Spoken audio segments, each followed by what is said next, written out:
A gente precisaria pô-la em movimento para romper essa inércia, né? Continuando aqui. Uh, então, para pensarmos o nosso tópico, é preciso considerar como Marx trabalha a alienação e já nos manuscritos, né? Para ele a questão é, citação, o trabalho estranhado inverte a relação a tal ponto que o homem, precisamente porque é um ser consciente, faz da sua atividade vital, da sua essência, apenas um meio para a sua existência. Então, esse trabalho estranhado, antes era parte do fazer humano enquanto vivente, se torna meio para outras atividades e deixa de ser uma expressão vital. Então, assim, no nível ontológico, parece que o trabalho era primeiro o ser mediado pela consciência que põe finalidades. Num segundo momento é que essas finalidades ganham uma finalidade historicamente determinada, que é, obviamente, a produção de mercadorias na modernidade, né? E aí Marx continua, todo o autoestranhamento do homem de si e da natureza aparece na relação que ele outorga a si e a natureza para com os outros homens diferenciados de si. Desse modo, podemos entender que Marx pensou que a radical separação do humano com a natureza não é um fato primordial, mas um processo histórico. Esse é o ponto. E ora, esse processo histórico ganha o seu ápice na forma de relação social chamada propriedade privada. E aqui não é dos meios de produção, é qualquer, que é propriedade privada em geral, né, que ganha ainda mais alienação, se fetichiza ainda mais na forma jurídica, que é o papel que diz que aquilo é seu. Marx pensa que a propriedade privada é consequência imediata do trabalho alienado. Ele de modo que a separação do humano com a natureza pode ser vista como tendo início nesse ponto, em que o trabalho é alienado e finalmente é representado na propriedade privada, né? Algo é de alguém e a natureza deixa de ser de si mesma. O cachorro é de um dono e não pertence mais a si mesmo. Então, Marx diz assim, porque, diz ele, né, a opressão humana inteira está envolvida na relação do trabalhador com a produção e todas as relações de servidão são apenas modificações e consequências dessa relação. Então você vê aqui ele falando que a servidão são consequências e modificações da relação do trabalhador com a produção. Até aí é básico do marxismo. A questão aqui é pensar que quando ele está falando aqui servidão, não é só do humano. É a servidão da natureza, é a servidão de todos. Não é só a servidão do macho operário. Ele está falando aqui da servidão da mulher, dos filhos, do cachorro, dos animais que alimentam essa força de trabalho. Então agora eu gostaria de entrar na questão da ontologia. Para o marxismo se desvencilhar dessa concepção de fundo da relação de um sujeito com a sua propriedade, né, com aquilo que é seu, com o seu objeto, sujeito com o seu predicado. Para a gente se soltar dessa ideia, vamos precisar fazer uma crítica à noção de Kojève, da dialética entre o senhor e o escravo. E para isso eu vou utilizar Slavoj Žižek. Contrário a essa leitura de que o trabalho leva a uma superação ou até domesticação da natureza, através da qual o humano se apropriaria da sua própria essência alienada enquanto natureza, né? Ele se aliena na natureza, se encontra na natureza e se apropria de si mesmo e toma consciência de si mesmo através desse trabalho. Essa ideia aparece em Kojève, em hegelianos e talvez em umas abordagens um tanto idealistas do Marx. Para isso eu penso em Zizek, que ele diz o seguinte sobre Hegel, faz uma leitura oposta de Kojève. Hegel está longe de celebrar o trabalho coletivo como lugar da autoafirmação produtiva da subjetividade humana. O trabalho não é a afirmação da subjetividade humana. Ele está longe de afirmar o trabalho como um processo de vigorosa transformação e apropriação de objetos naturais. Longe de afirmar que o trabalho é um processo de subordinação da natureza aos objetivos humanos. Isso talvez seja técnica. Aqui é um parênteses no meio da citação, parênteses meus. Talvez seja técnica, mas o trabalho, ontologicamente, não precisa ser isso.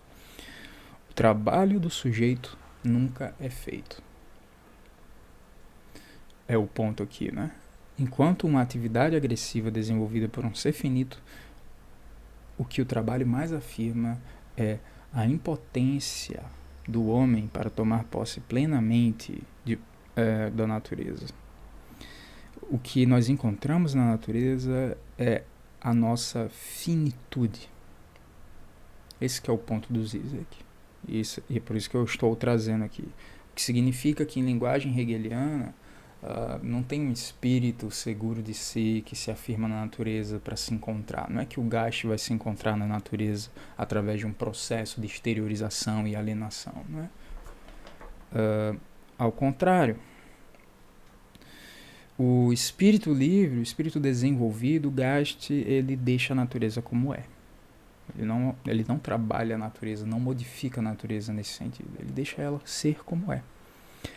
Então, o meu ponto aqui é retomar a conversa hegeliana de que o saber absoluto não supera a finitude.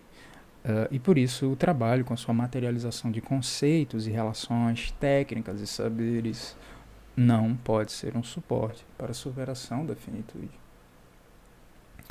Então o trabalho não é aquilo ali que a gente viu. A gente não precisa pensar essencialmente a sociedade como um mecanismo de defesa contra a finitude, contra as contingências da natureza. Não necessariamente. Porque o que o trabalho mais afirma é justamente essas contingências. É justamente a nossa falha. Porque toda vez que você tenta afirmar isso, você encontra o fracasso.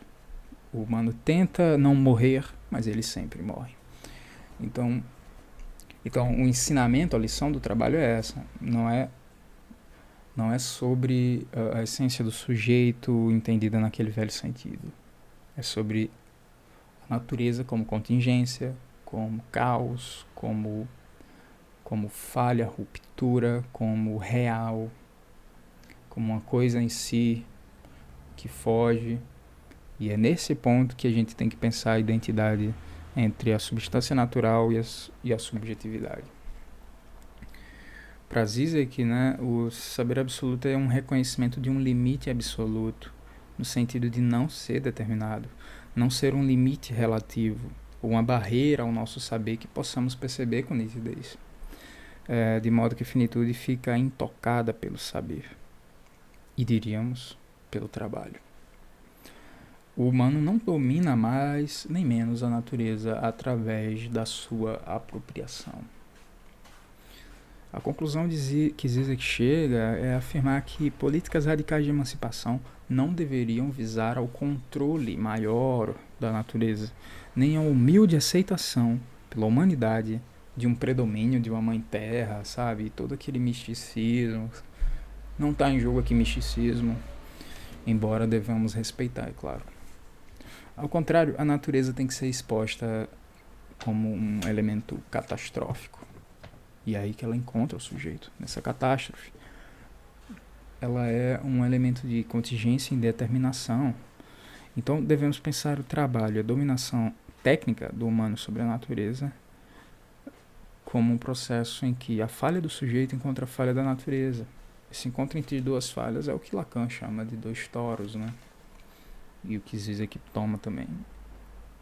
Aquela imagem de dois anéis, um dentro do outro, né?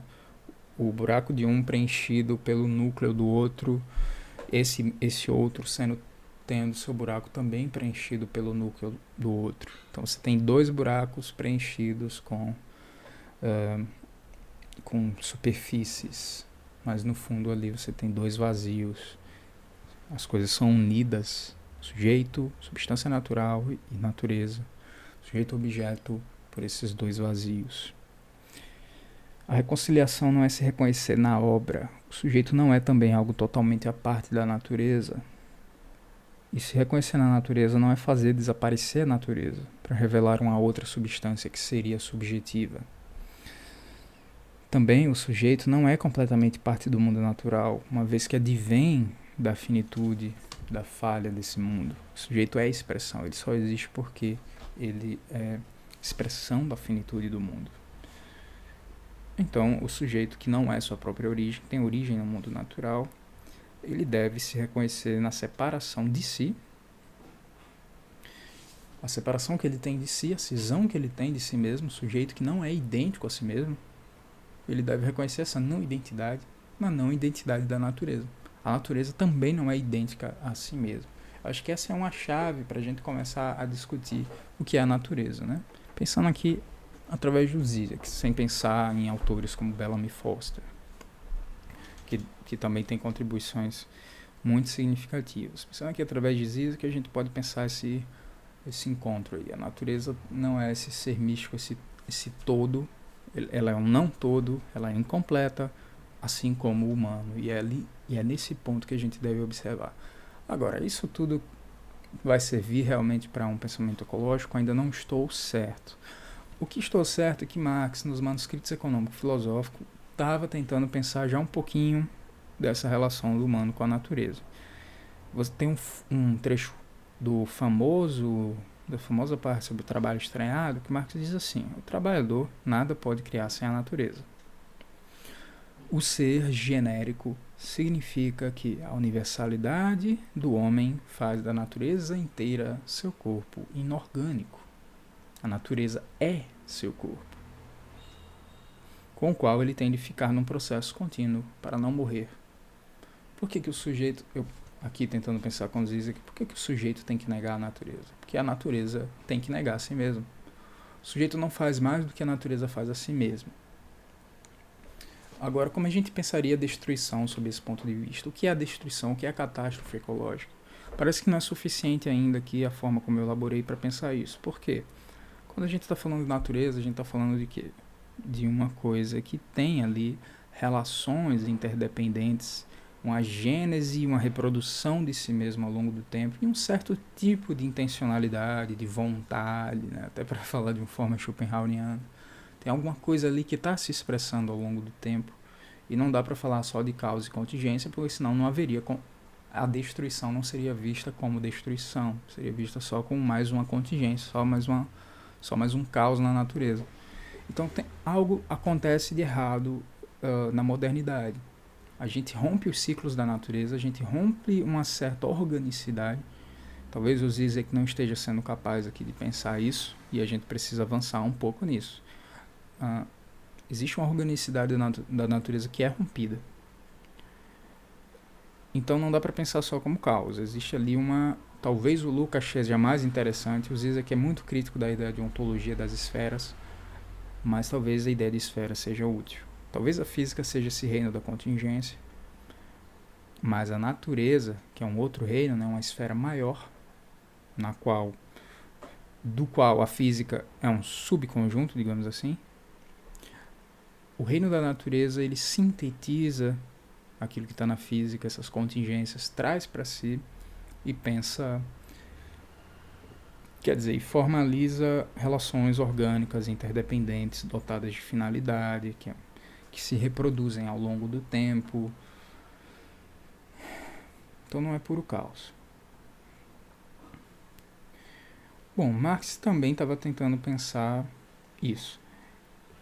Embora nos manuscritos você consiga encontrar alguns defeitos, né?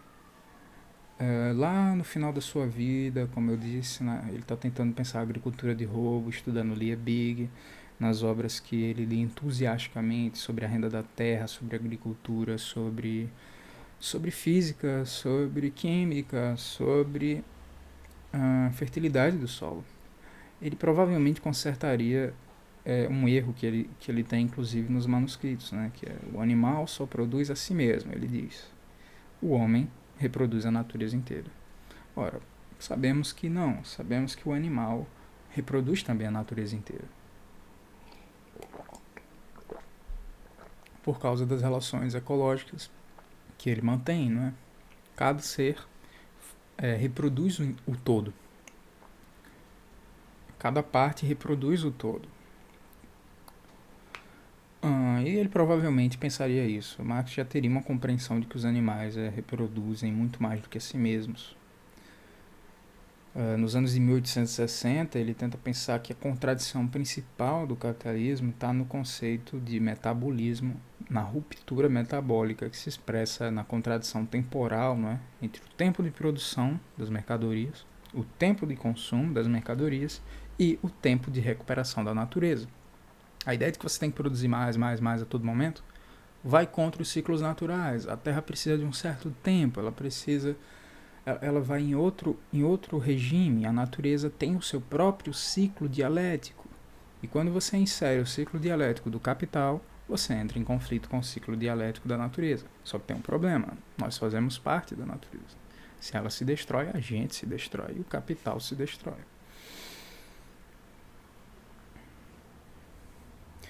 Então, assim, para concluir, Saito dizia que não dava nem mesmo... que no modo de produção feudal não se dava essa separação entre humano e natureza. Porque a terra e o camponês acabavam se confundindo. Você pensa que o senhor feudal não controlava a produção. Ele deixava ao camponês fazer a produção por si mesmo. Isso dava uma relação muito mais direta com a natureza, de modo que essa separação moderna, esse conflito não aparecia.